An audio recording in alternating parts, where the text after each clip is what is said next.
Okay, have you ever had that strange, kind of lonely feeling when you just can't get into something that, the rest of the world seems to be completely obsessed with?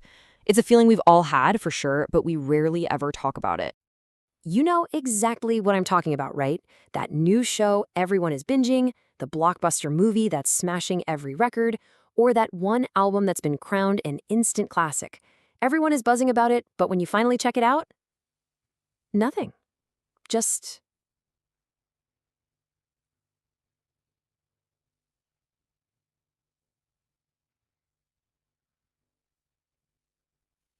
a quiet sense of, is that it? And that's when that little voice pops into your head.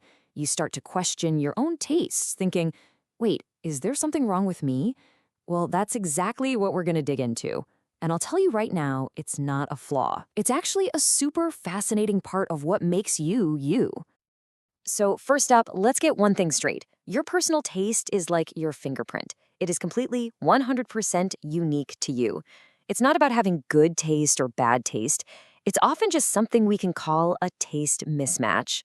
A taste mismatch isn't you failing some kind of cultural test. Not at all. Just think of it as a gap. The thing that's super popular just doesn't happen to line up with the incredibly complex machinery of your own personal preferences. It's a neutral fact, not a judgment. And so much goes into that mix. I mean, think about it. Your past experiences, maybe a movie's theme just reminds you of something you really didn't like as a kid. Your personality traits, if you're an introvert, maybe those loud, action-packed blockbusters feel totally draining. Even your mood right now or your deepest core values can make something feel either super engaging or just completely pointless to you. It's this whole cocktail of factors, and it's totally unique to you. All right, let's move on to the second major cause, and oh boy, this one is a biggie, the absolutely crushing weight of expectation. Sometimes the problem isn't the thing itself, but the giant mountain of hype you have to climb just to get to it. And this is the classic cycle, right? You see the hype building everywhere. Your friends, social media, critics, it's unavoidable. So your expectations don't just get a little higher, they shoot into the stratosphere. You're basically primed for a life-altering experience. Then you finally watch it or listen to it, and it's fine. It might even be pretty good, but there's no way it can live up to that impossible standard the hype created. The result? You just feel let down. Just look at that gap. Psychologists actually call this the expectation gap. The higher the hype builds that bar of expectation, the more likely it is that the reality, no matter how good it actually is going to fall short. And that leaves you with a feeling of disappointment or, you guessed it, boredom. Okay, our third reason is a really fascinating peek into that stubborn, freedom-loving part of our own brain. It's that little rebel inside all of us that just really doesn't like being told what to do, or in this case, what to enjoy.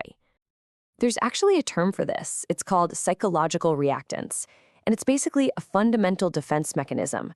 Whenever we feel like our freedom to choose is being threatened, even by something as small as social pressure to love this movie, our brain can instinctively, automatically just push back. It's this constant internal tug of war. On one side, you've got that social pressure whispering, come on, everyone loves this, you should too. But on the other side, your brain's deep-seated need for autonomy is screaming, hey, don't tell me what I like. So sometimes feeling bored is just your brain's quiet way of asserting its independence and saying, I'll decide for myself, thank you very much. So we've gone through the why, but what's the big takeaway here? What do you do with all this?